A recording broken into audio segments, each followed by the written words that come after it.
Le grand direct de l'actu, Jean-Marc Morandini. Perdre sa valise, c'est sans doute la pire des galères qui puissent arriver quand on part en vacances et surtout quand on est dans les aéroports. Figurez-vous que l'année dernière, 24 millions de bagages ont été égarés dans les aéroports. C'est énorme, 24 millions de bagages et le risque de perte augmente bien évidemment en cas de correspondance. Pour en parler avec nous, Florent Pommier, bonjour. Bonjour. Merci d'être avec nous. Vous êtes journaliste à 60 millions de consommateurs en charge des transports. Dans son dernier numéro, 60 millions a mené l'enquête auprès des bagagistes et des compagnies aériennes. D'abord, c'est vrai que ça paraît énorme ce chiffre de 24 millions de bagages qui se perdent. Comment est-ce possible ?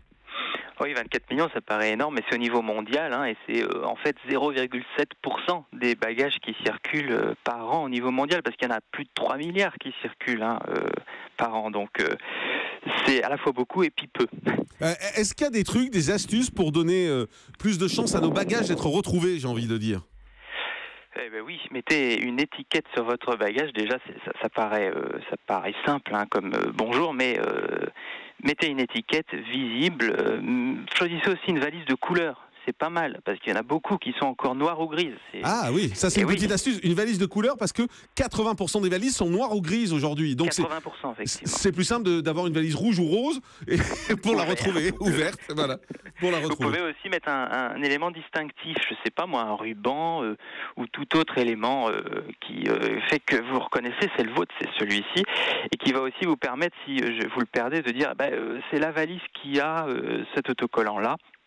Voilà, par exemple, ça peut aider. Et on disait également que le plus grand risque finalement de perte des bagages, c'est lors des connexions. Et oui, en Europe, en fait, il y a énormément de bagages qui s'égarent en Europe parce que c'est là où il y a le plus de liaisons et de correspondances. On en perd beaucoup moins en Amérique du Nord ou en Asie. Donc il faut faire très attention quand on a des correspondances à ce moment-là, mais en général, on les récupère pas nos bagages. Très souvent, ça suit, donc on peut pas faire grand-chose au fond. Effectivement, c'est ça le souci, surtout s'il y a des retards et que le temps de transfert se réduit. Alors là, eh bien, il peut y avoir un risque. Vous arrivez à prendre l'avion suivant, mais alors le bagage ne suit pas. Oui, ça peut effectivement arriver, mais le bagage va vous suivre quand même. On va vous l'emmener peut-être avec quelques heures de retard, mais sur le lieu de vacances. Les compagnies le font. Les compagnies vous l'emmènent. S'il faut, elles affrètent un taxi pour vous l'emmener. Ils ne sont pas tous perdus, ils ne sont pas tous détruits, les bagages. Mais on a droit à quoi si son bagage est perdu ? Écoutez, on a le droit après 21 jours. 21 jours sans nouvelles. On a le droit à quelque chose après 21 jours sans nouvelles. C'est déjà énorme, 3 semaines. Mais bon, l'indemnité, c'est jusqu'à 1 400 €. Ça comprend évidemment la valise et ce qu'il y avait dedans. Et donc il faut fournir des justificatifs. C'est pas plus de 1 400 €. Alors il faut pas non plus du coup mettre vos éléments de valeur dans la valise de soute si possible. Mais attendez, 1 400 €, ça veut dire qu'il faut fournir des justificatifs pour ses vêtements, pour toutes les affaires qu'on a. On n'a plus ces justificatifs-là en général quand on fait ses bagages. La plupart du temps, effectivement, on va pas avoir ça. Il va falloir faire quelques recherches. Mais par exemple, si vous avez mis l'ordinateur dans la valise de soute, et là, vous avez peut-être une trace. Et 1 400 € pour le coup, vous pourrez les récupérer probablement. Mais il y a des valises qui sont perdues définitivement, des valises qu'on ne retrouve jamais. Très peu, mais il y en a et elles finissent par être détruites en fait parce que la compagnie ne trouve pas à qui elle appartient.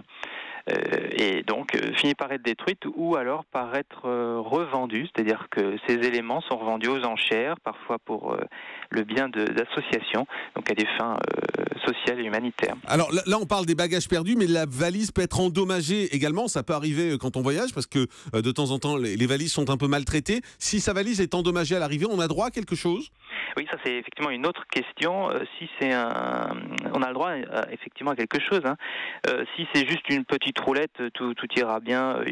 La compagnie vous délivrera un bon pour une réparation sans frais. Si le bagage est par contre très endommagé, cassé largement, le remboursement là se fera sur la base de factures et c'est pareil, il sera plafonné à la même somme, 1 400 €. C'est-à-dire qu'en fait, à chaque fois pour être remboursé, il faut ces factures en revanche. Et c'est là où ça coince, je suppose. Il vaut mieux garder ces factures de l'achat de bagages. Facture d'achat de bagages et facture d'achat de vêtements également pour ce qu'il y a à l'intérieur. Pour ce qu'il y a à l'intérieur, des objets de valeur, les vêtements, on peut faire une estimation et en général, ça passera. D'accord. Donc en tout cas, vous nous rassurez, la plupart du temps, les bagages, même s'ils ne sont pas là à l'arrivée, ils arrivent un peu plus tard. Et les compagnies aériennes également affrètent des taxis pour pouvoir les envoyer. Oui, oui.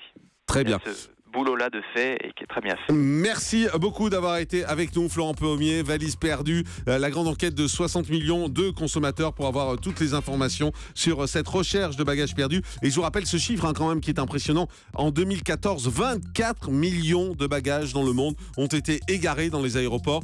Certains sont retrouvés, mais parfois il arrive effectivement qu'ils soient totalement perdus. Et dans ce cas, gardez vos factures de vêtements. On n'a jamais gardé ces factures de vêtements, Julie. Jamais. Moi, j'ai absolument aucune facture de vêtements, donc Non plus. je pense que je serai remboursé dans ce cas-là 0 €. Merci en tout cas d'être avec nous sur Europe 1. Dans un instant, c'est le grand direct de la santé. À tout de suite.